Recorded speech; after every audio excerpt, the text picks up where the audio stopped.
혹시 여러분도 이런 경험 있으신가요? 평생 먹어온 음식인데 요즘 들어 유독 속이 거북하고 몸이 무겁다는 느낌이 든다면 말입니다. 저는 박민수라고 합니다. 내과 전문의로 30년 넘게 일해오면서 고령자 건강관리를 전문으로 하고 있습니다. 지난달 제가 근무하는 병원에 한 할머니가 응급실로 실려 오셨습니다. 81살의 이정숙 할머니였는데 평소 당뇨 관리도 철저히 하시고 건강에 무척 신경 쓰시던 분이었습니다. 그런데 갑자기 의식을 잃고 쓰러지신 거였어요. 혈당 수치도 정상이었고 혈압도 문제 없었습니다.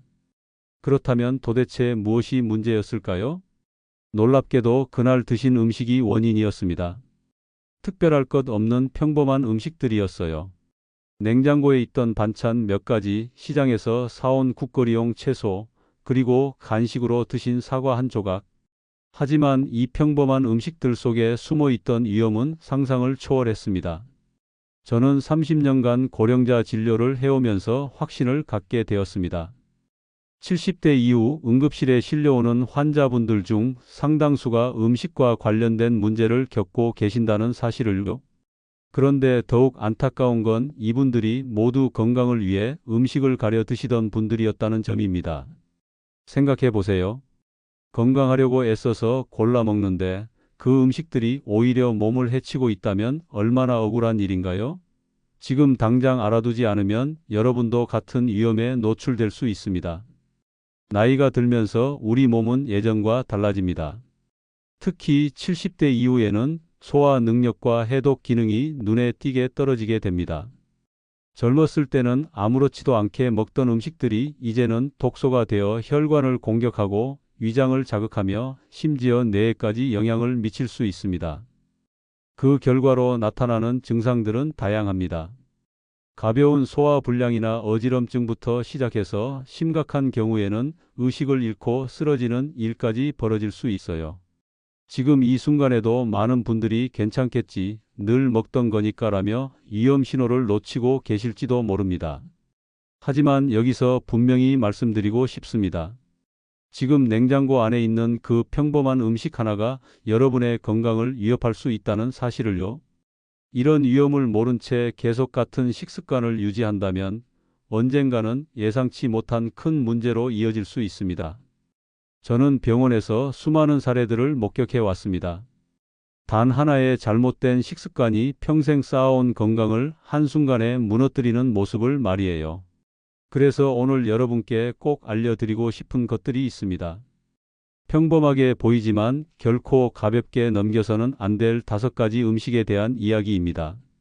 이름만 들으면 설마 그런 게라고 생각하실 수도 있지만 제가 직접 경험한 수많은 임상 사례들이 그 위험성을 입증하고 있습니다.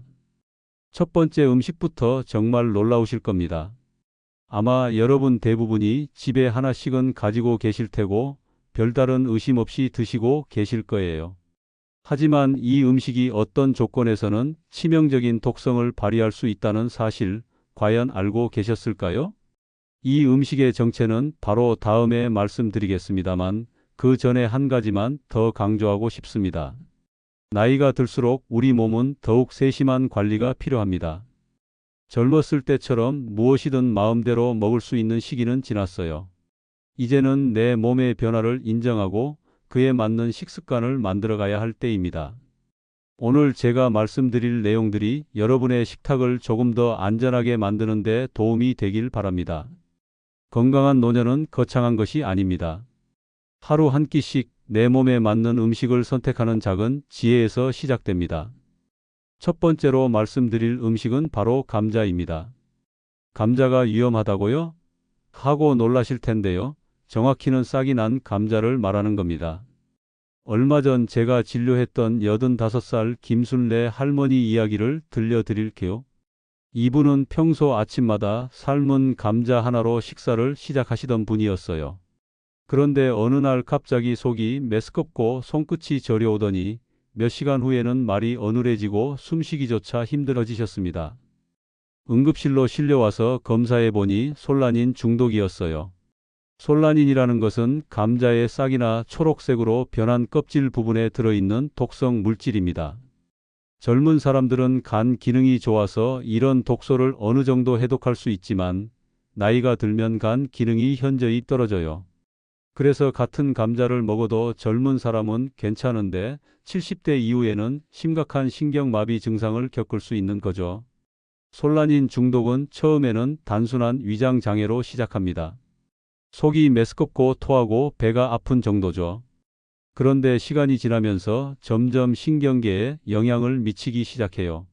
말이 느려지고 손발이 떨리며 심한 경우에는 호흡 곤란이나 의식을 잃는 일까지 벌어집니다. 더 무서운 건 이런 증상이 감자를 먹고 몇 시간 뒤에야 나타난다는 점이에요. 대부분 감자 때문인 줄 모르고 그냥 체한 줄로만 생각하시거든요. 특히 당뇨병이 있으신 분들은 더욱 위험합니다. 이미 신경계가 약해진 상태에서 솔라닉이 들어오면 회복이 훨씬 어려워져요. 그렇다고 감자를 아예 먹지 말라는 건 아닙니다. 감자는 칼륨도 풍부하고 식이섬유도 많은 좋은 식재료예요. 문제는 보관 방법과 선택 기준이죠. 감자를 살 때는 꼭 확인하세요. 초록빛이 돌거나 싹이 나 있는 건 절대 사지 마시고 이미 집에 있는 감자에서 싹이 났다면 아깝다고 생각하지 말고 과감히 버리세요. 보관할 때는 햇빛이 들지 않는 어둡고 서늘한 곳에 두시고 가능하면 일주일 안에 드시는 게 좋습니다. 껍질을 벗길 때도 초록색 부분이 보이면 그 부분은 충분히 깊게 도려내야 해요. 두 번째는 냉동 가공식품입니다. 요즘 혼자 사시는 어르신들이 늘어나면서 간편하게 해결할 수 있는 냉동 도시락이나 냉동 볶음밥을 많이 드시죠. 겉으로 보기에는 저칼로리 건강식이라고 써 있지만 정작 나트륨 함량을 보면 정말 놀라실 거예요. 77살 박영수 어르신 경우를 보면 딸이 사다 준 냉동 도시락을 며칠 드신 후 갑자기 몸이 붓고 무릎이 아파서 걷기 힘들다고 하셨어요. 병원에 와서 검사해 보니 혈압이 크게 올라 있었고 신장 기능에도 이상이 감지됐습니다. 원인은 바로 냉동식품 속 과도한 나트륨이었어요. 한 팩에 들어있는 나트륨이 하루 권장량의 2배, 어떤 제품은 3배가 넘는 경우도 있어요. 그런데 문제는 이게 짜게 느껴지지 않는다는 점입니다. 나이가 들면 짠맛을 느끼는 능력이 떨어지거든요. 70대가 되면 짠맛 인식 능력이 젊을 때의 절반도 안 되죠. 실제로는 매우 짠 음식을 먹으면서도 괜찮네, 싱거운 편인데라고 느끼는 경우가 많아요. 이렇게 모르고 들어간 과도한 나트륨은 혈관벽에 쌓여서 혈관을 딱딱하게 만들고 혈압을 올리며 심장과 신장에 부담을 줍니다. 냉동식품을 완전히 끊기는 현실적으로 어려우니까 좀 더 안전하게 먹는 방법을 알려드릴게요. 먼저 성분표를 꼭 확인해서 나트륨 함량이 500mg 이하인 제품을 선택하세요.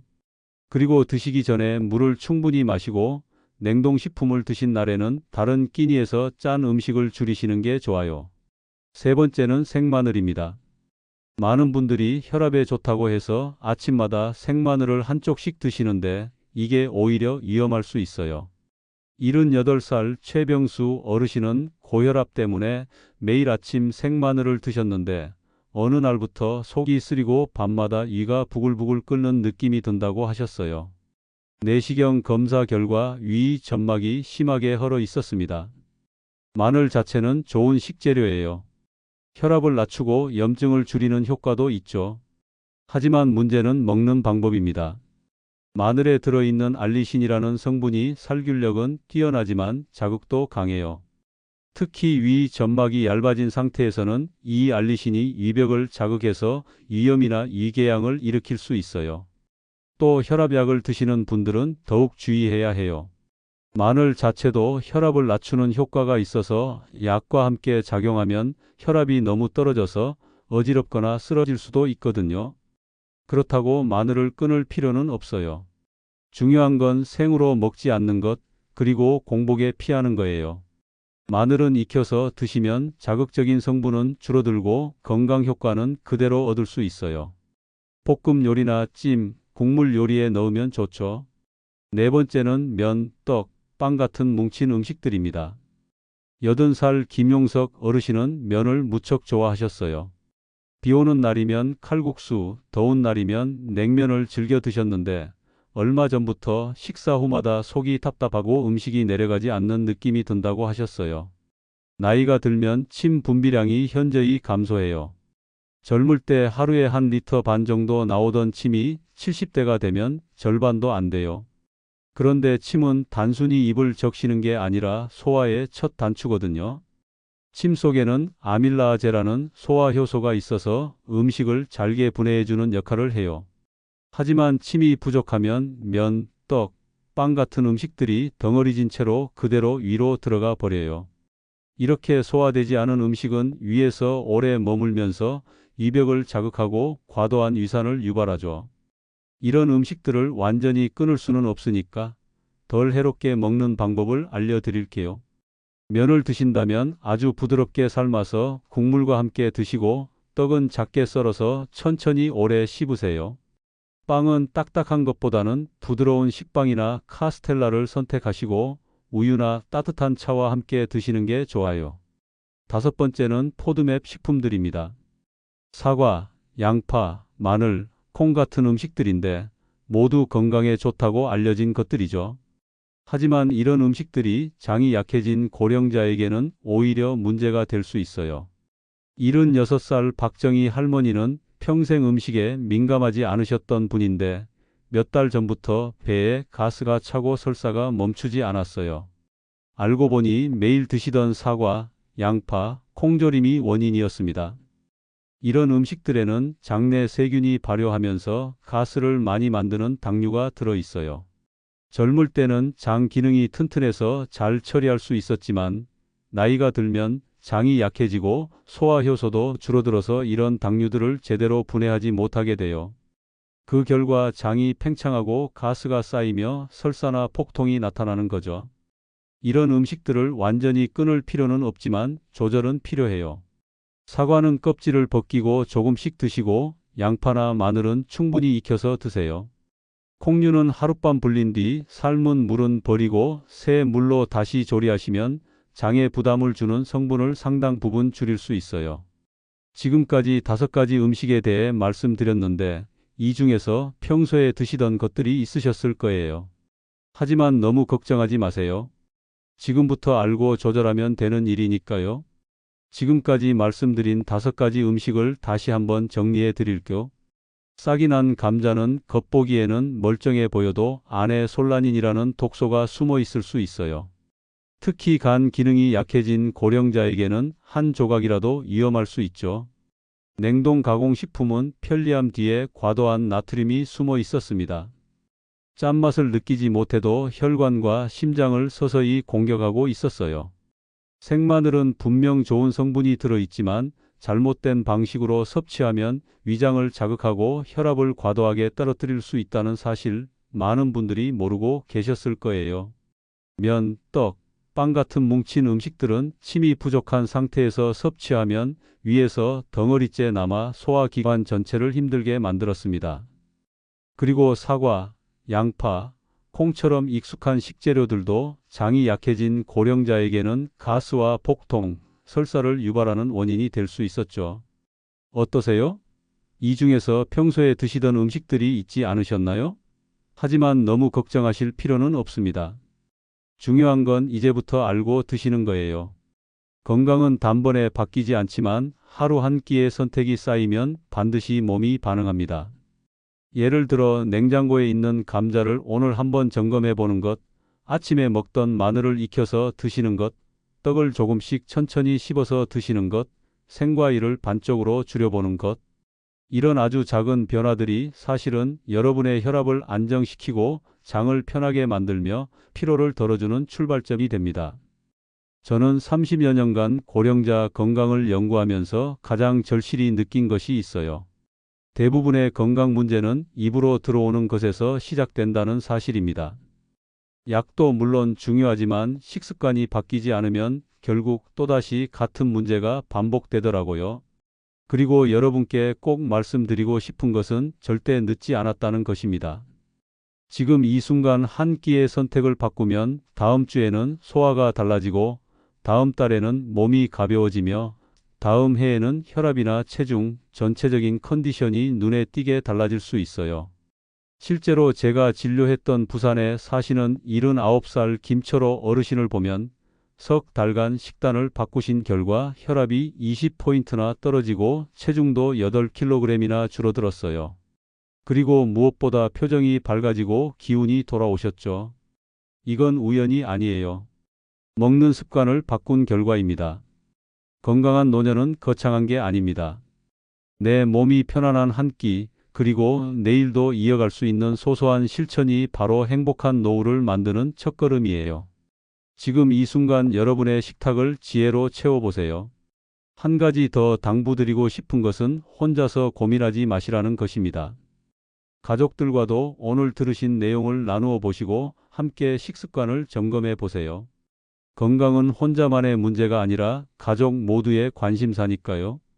그리고 만약 평소에 드시던 음식 중에서 몸에 이상 반응이 있었다면 주저하지 마시고 의사와 상담해 보세요. 개인차가 있기 때문에 일반적인 조언보다는 본인의 몸 상태에 맞는 맞춤형 조언을 받으시는 게 더 안전합니다.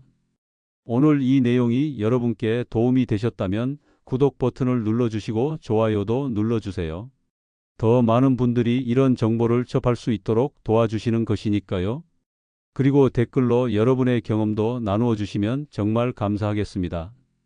혹시 오늘 말씀드린 음식들 중에서 평소에 어떻게 드셨는지 또는 식습관을 바꾸신 후에 어떤 변화가 있었는지도 들려주세요.